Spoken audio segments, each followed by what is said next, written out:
नमस्कार दोस्तों, धे टीवी के इस स्पेशल सेगमेंट डेली प्रिपेयर में आपका स्वागत है, जहां हम लाए हैं यूपीएससी प्रीलिम्स के लिहाज से करंट अफेयर्स की 3 सबसे जरूरी खबरें, जो ना सिर्फ आपकी समझ को मजबूत करेंगी बल्कि अंत में आने वाले सवाल आपकी तैयारी को बनाएंगे और भी स्ट्रॉन्ग। तो चलिए शुरुआत करते हैं आज की अपनी पहली खबर से। दोस्तों, हाल ही में आरबीआई ने एक बड़ा फैसला लिया है। आरबीआई ने न्यू इंडिया कोऑपरेटिव बैंक को सरस्वत कोऑपरेटिव बैंक में मिला दिया है और ये बदलाव लागू होगा 4 अगस्त 2025 से। दरअसल न्यू इंडिया कोऑपरेटिव बैंक पिछले कुछ सालों से वित्तीय चुनौतियों का सामना कर रहा था। ऐसे में ग्राहकों की जमा राशि सुरक्षित रखना और बैंकिंग सेवाओं को जारी रखना मुश्किल हो रहा था, और इसी को ध्यान में रखते हुए आरबीआई ने इस बैंक को एक बड़े और मजबूत बैंक सरस्वत कोऑपरेटिव बैंक में मिला देने का फैसला लिया है। बता दें कि सरस्वत कोऑपरेटिव बैंक की स्थापना 1918 में मुंबई से एक छोटे से कोऑपरेटिव बैंक के रूप में हुई थी, जबकि न्यू इंडिया कोऑपरेटिव बैंक की स्थापना 1968 में हुई थी। और इस मर्जर के बाद न्यू इंडिया बैंक की सभी ब्रांचेस अब सरस्वत बैंक की ब्रांचेस बन जाएंगी और न्यू इंडिया बैंक के सभी ग्राहक और खाताधारक अब सरस्वत बैंक के ग्राहक माने जाएंगे। उनके पैसों और खातों की पूरी सुरक्षा होगी और सेवाएं पहले से बेहतर मिलेंगी। ये फैसला दोनों बैंकों की मीटिंग में मंजूरी मिलने के बाद आरबीआई ने लिया है।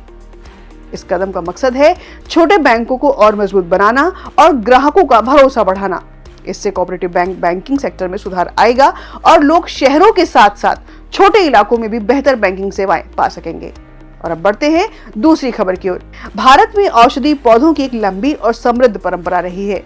अब इन्हें बचाने और उनके फायदों को लोगों तक पहुंचाने के लिए आयुष मंत्रालय ने एक बड़ा कदम उठाया है। हाल ही में आयुष मंत्रालय के राष्ट्रीय औषधीय पादप बोर्ड ने 2 अहम एमओयू साइन किए हैं, जिसमें पहला समझौता है पुणे की कंपनी ईशवेद बायोप्लांट्स वेंचर के साथ हुआ है, जिसका मकसद है दुर्लभ और खत्म होती प्रजातियों के औषधीय पौधों को बचाना।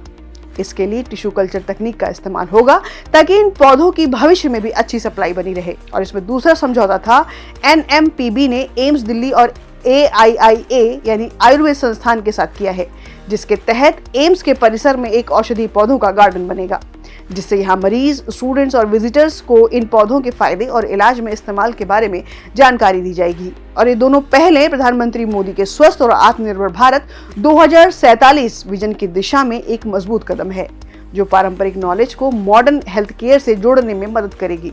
और अब बात करते हैं आज की तीसरी और अंतिम खबर की।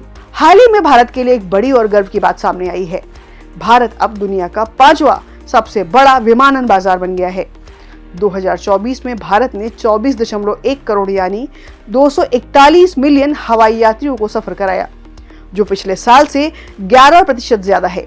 और इस तेज बढ़त के साथ भारत ने जापान को भी पीछे छोड़ दिया है और अब भारत से आगे सिर्फ अमेरिका, चीन, यूनाइटेड किंगडम और स्पेन है।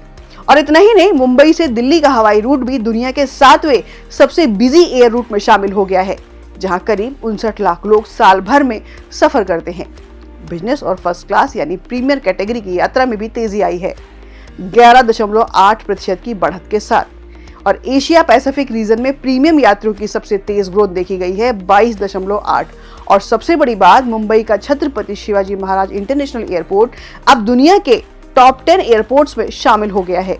तो साफ है दोस्तों, भारत की उड़ान अब सिर्फ ऊंचाई नहीं बल्कि दुनिया भर में पहचान भी बना रही है। तो ये थी आज की खास खबरें, और अब देख लेते हैं इन टॉपिक से जुड़े हुए सवालों को। अब दर्शकों से आग्रह है कि इन सवालों के जवाब हमें कमेंट करके जरूर बताएं। तो शुरुआत करते हैं आज के अपने पहले सवाल से। निम्नलिखित में से कौन सा कथन सहकारी बैंकों के बारे में सही है? पहला, सहकारी बैंक कंपनी अधिनियम 1956 के तहत पंजीकृत होते हैं। दूसरा कथन है, वे केवल राज्य सरकार द्वारा विनियमित होते हैं। तीसरा कथन है, वे ग्रामीण और शहरी दोनों क्षेत्रों में कार्य कर सकते हैं। और अब इस प्रश्न के विकल्प को देख लेते हैं।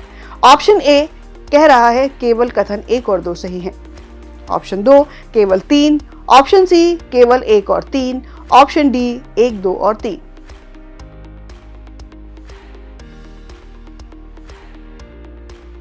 इसका उत्तर है ऑप्शन बी यानी केवल 3।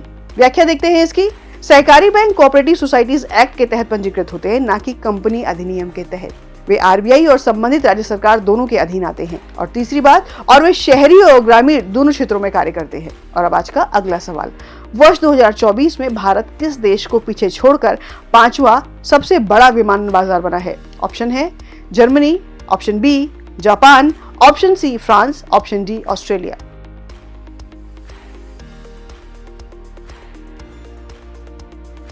आपका उत्तर है ऑप्शन बी यानी जापान।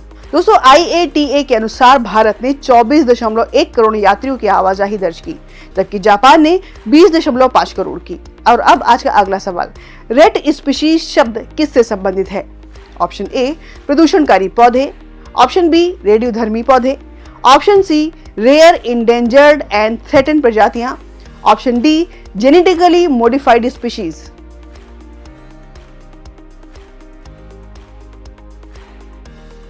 आपका उत्तर है ऑप्शन सी रेट, RET। इसका मतलब है रेयर इंडेंजर्ड थ्रेटेड। ये वो प्रजातियां हैं जो विलुप्त की कगार पर हैं और उन्हें संरक्षित करना प्राथमिकता है।